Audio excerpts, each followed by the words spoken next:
I started flying the Bhaalgorn around summer of last year. I did start to fly it more actively in the last couple months. To be specific, I started to use it as my primary PvP battleship around 5 months ago, and it took me, I guess, 3 to 5 months to get 999 kill marks on this ship. The Bhaalgorn did surpass my Ortus in a lot of aspects. It is the first battleship in my hangar that survived dreadnoughts. It's the first battleship that survived and participated in a destruction of a carrier. So I have a lot of good memories with this Bhaalgorn, with this battleship.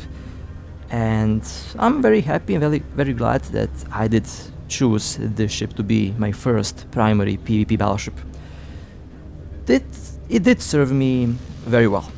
Now, there is still a lot of salt going on, especially on the Discord server. There is still someone trying to make people go after this ship, this time for 39 billion ISK. That's a good amount of ISK, to be honest. I would definitely go and chase this ship if someone would offer me that type of money. But the Bhaalgorn did survive, and the Bhaalgorn will most likely keep on living for quite a time to come. Currently, thinking about my next primary PvP battleship. I already have couple ships in mind, and I'll do a special episode, especially only for the Bhaalgorn, something similar that I did to the Ortus, although with some differences. I did not crash camps with the Ortus. I crashed a lot of camps with the Bhaalgorn, and of course the Bhaalgorn did survive the opposite. Our camps were smashed a lot of times, and the ship did survive practically all of them. Now currently the Bhaalgorn is around 5.5 billion, I believe. 5.3 billion, okay. So if you want to buy the ship, well, currently you have this one Bhaalgorn on the market, although with time the number of these ships does increase, and currently it is the third most expensive faction battleship. The most expensive is the Barghest, second most expensive the Nestor, and the third is the Bhaalgorn. Not sure why it's expensive, but for some reason it's more expensive than the other normal faction battleships. Of course, excluding the Nestor or Barghest, because they are the most expensive ones that we currently have in the game. Well then, it will be time to undock, and well, let's have some fun in this good old vampire. A truly good looking ship, I have to admit. Best looking ship in the game. Alright, what do we have here? We have a Maelstrom and we have a Tempest. Are they going to engage? And there is a interceptor that is 1,600 kilometers away from us. Well, they jumped through the gate. Very interesting. What is going on here? They have returned. And yep, looks like we're about to have some fun here. They locked me, okay. The bubble is their primary target, or so it would appear. Yeah, they are shooting at the bubble. Okay, that's actually interesting. Usually I'm the one that gets set on fire, but this time our bubble is getting shot at. So the primary target is still going to be the Tempest. Let's see if this is a bait for a larger fleet. Well, I guess we're about to find out. Oh, let's see. Our bubble pilot is safe. I gave the warp command because we have a plan for these two battleships. Okay, looks like they are built for heavy. They have heavy notes. They have large notes. They have a lot of notes for some reason. I guess they decided to go and cap the Bhaalgorn. Well, let's see if my capacitor will last. My shield seems to be in good shape. They seem to be doing... well, they are not doing too much damage, that's for sure. They have no webs, although they have a lot of neutralizers, like I did mention before. Okay, well, they are still shooting at me. Excellent. The bait is set in place. Of course, the Tempest is still the primary target. That little interceptor is trying to do something, although they're not quite effective at it. My capacitor holding out. Okay. If I need capacitor, I'll just use my Nosferatu on any of these ships and I'll have capacitor. So far everything seems to be under control and the big boat has arrived. Excellent. That means it will be time to open fire. The primary target will be the Tempest, as I did decide when they engaged us. They stopped shooting. That's interesting.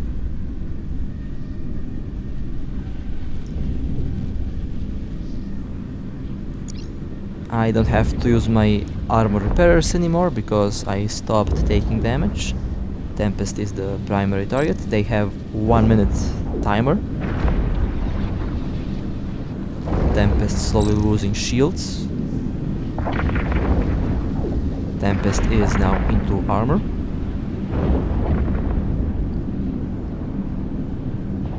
Tempest is now into hull. That Tempest is falling down very quickly. Tempest has been destroyed. Now let's go after the Maelstrom. And the Maelstrom did wait the timer until the end and they jumped through the gate. Well, nice. That was a nice little trap that we have set for them. I did pick the Tempest for the primary target because the Maelstrom was too tanky, so it would survive the minute of the timer. But the Tempest was already capped and, well, was a easy target. Alright, well, let's go towards the next one. Now, here it was obvious that we were getting jumped, and again, everything was already sent into motion. We already have a lot of plans and tactics on how to deal with other fleets jumping us, and well, you're about to see something very funny happen here. Now they are in warp. We are patiently waiting for them. The bait, well, you can already guess who the bait is. You already know who the bait is. In 90% of cases, the bait is the Bhaalgorn. Okay, Abaddon has landed. We have a Mordu frigate. The Mordu frigate has 3 points. Okay. We have more ships landing. One Raven Striker did show up on grid.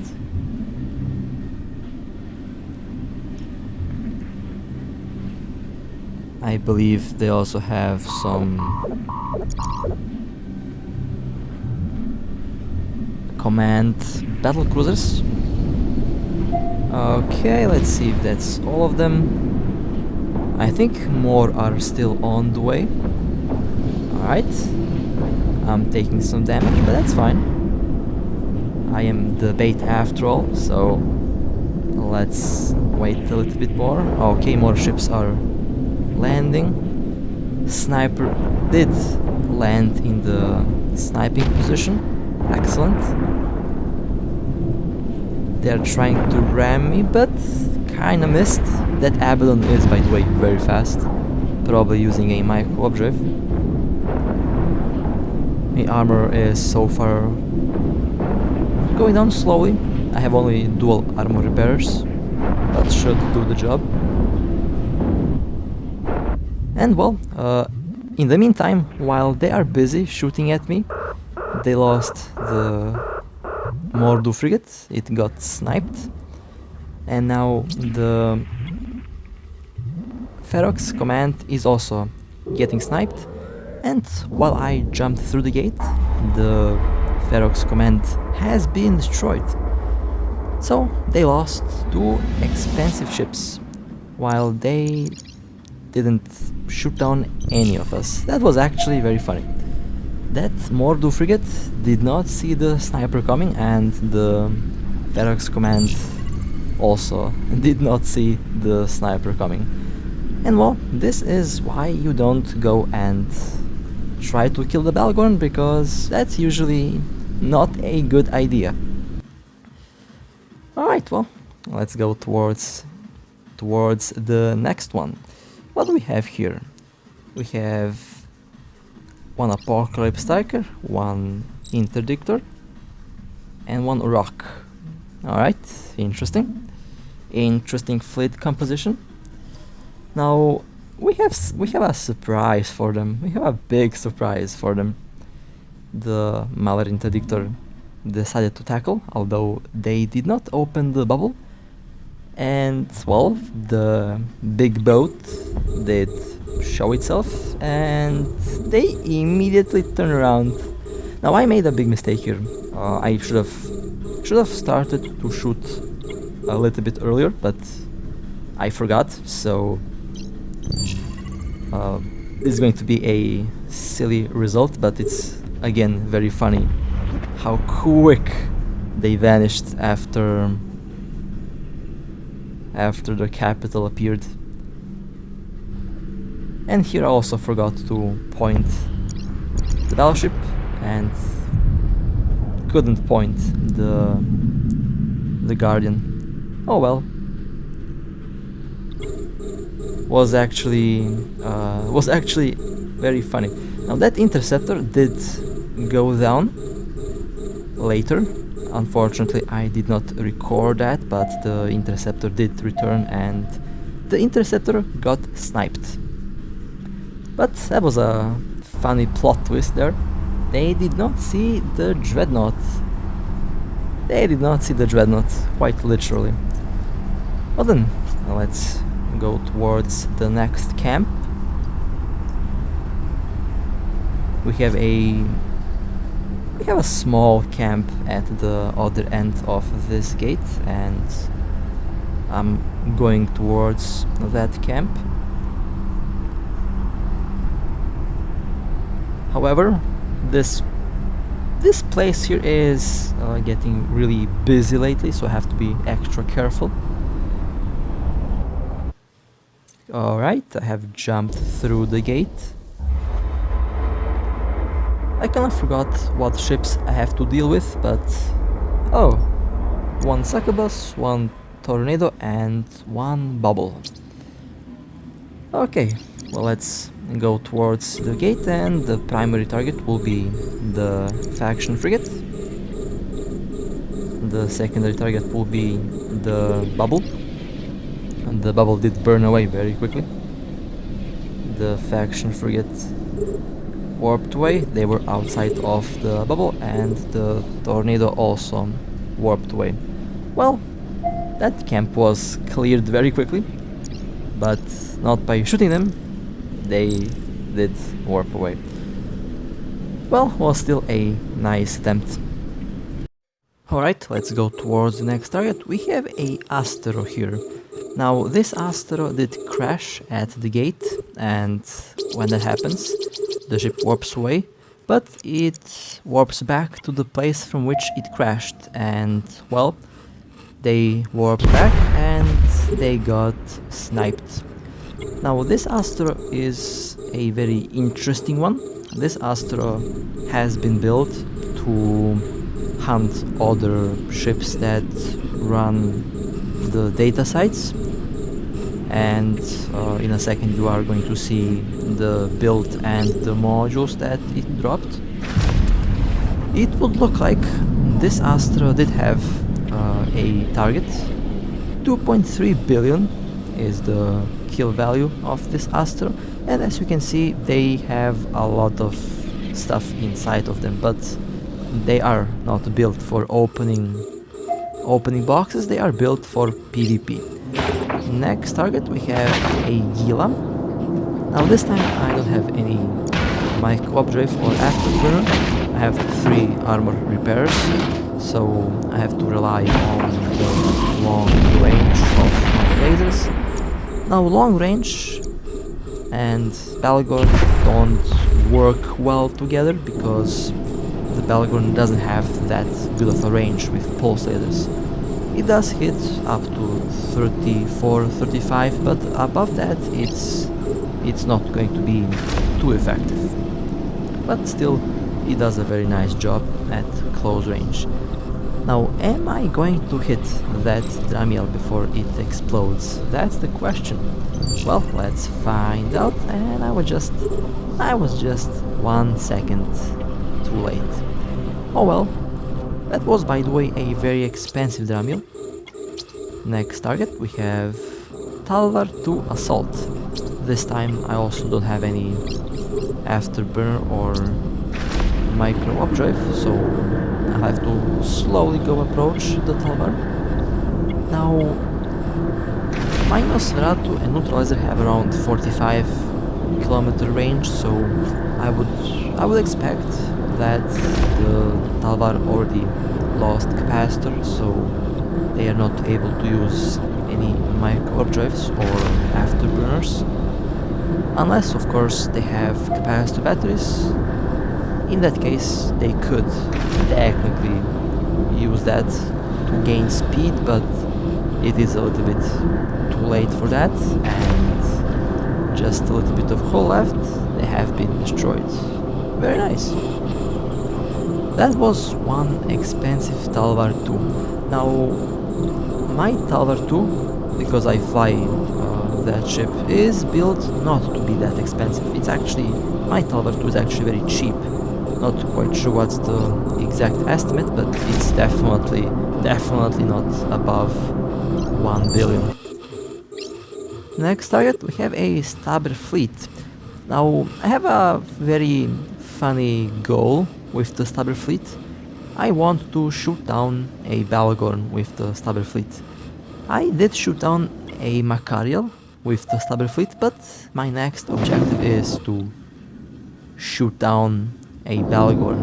Not sure if that's going to be that easy, but you know me, I will try it, and I already enjoyed the Stabber fleet a lot, so I will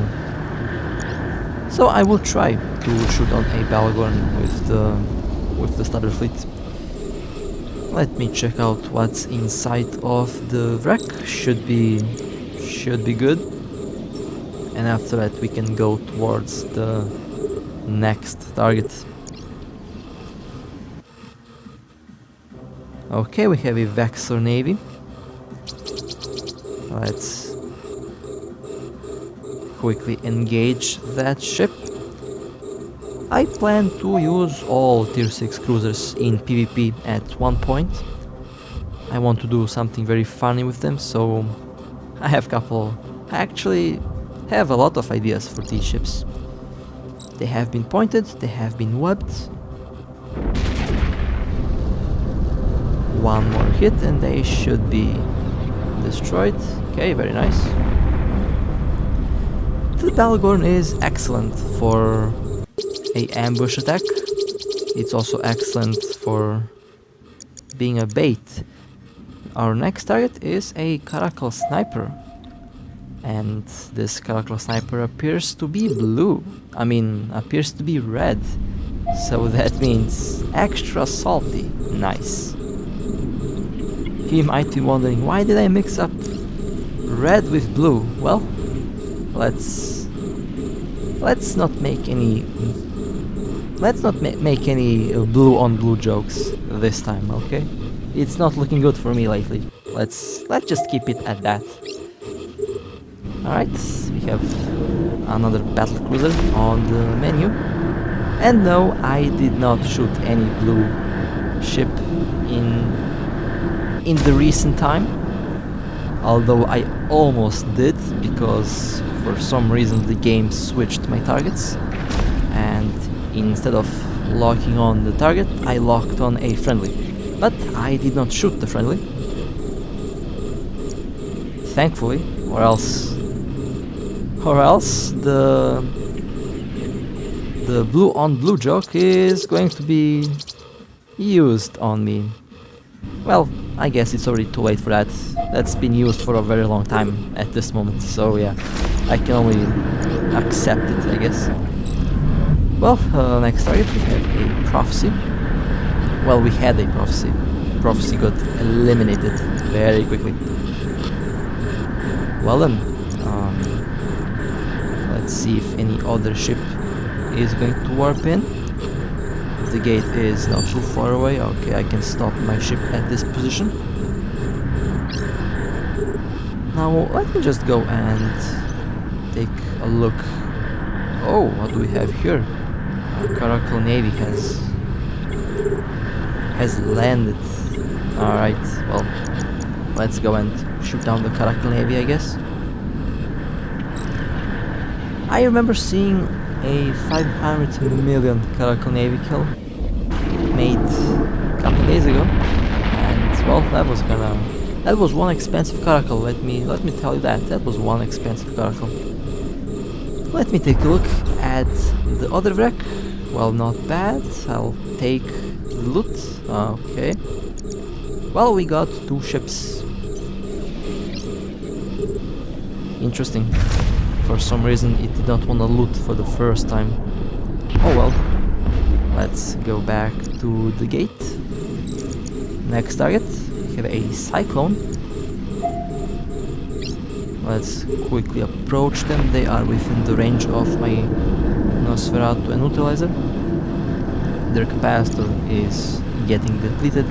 They're trying to burn away from the bubble, but that's not gonna work. They can't burn away from the bubble without capacitor. And well, I am making sure that their capacitor stays low. That's one weird... Okay, that's a weird name on that Ibis. Very suspicious, not gonna lie. We had some very weird things happen in this system for some time now. Not really sure what's up with that, but it happens. It's there for some reason. I think I did mention that a couple weeks ago, how salt in this game goes to another level. Although, well, you know me, you know our corporation, we love salt.